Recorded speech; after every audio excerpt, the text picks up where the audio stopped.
Que ahora mismo ya no sirve para nada, ya no es una iglesia. Que puede hacer cualquier cosa con los mismos. ¿Vale? Entonces, hemos puesto aquí 4 baños.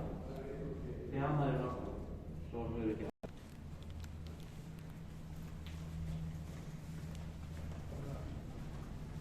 La gente que ha visto hasta ahora, entonces, concurso de limpieza. Los agujeros, refrigeración. ¿Vale? Actualmente lo que tenemos ahí, la fila de fondo son los cuadros eléctricos, hay que moverlo. ¿Vale?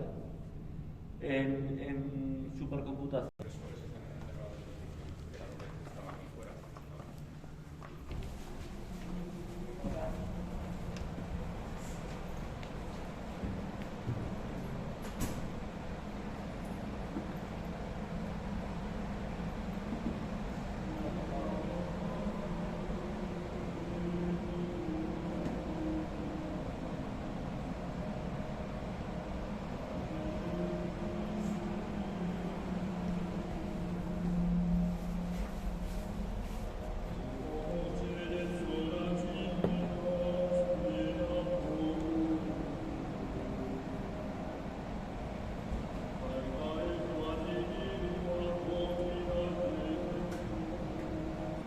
Estamos en la parte de atrás.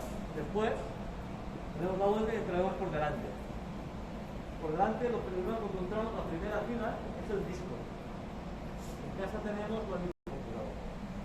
¿Vale? No tiene más, es así de fácil. Es mucho de todo. No es complicado. Aparte tenemos estos programas masivamente paralelos que trabajan con toda la máquina. ¿Qué tipo de proyectos hacemos? De todo tipo. Ahora les voy a pasar un vídeo. Hay un comité que se reúne cada 6 meses y lo que hace... Con el esfuerzo de miles de generaciones, hemos encontrado en la naturaleza patrones, reglas que expresamos mediante ecuaciones matemáticas.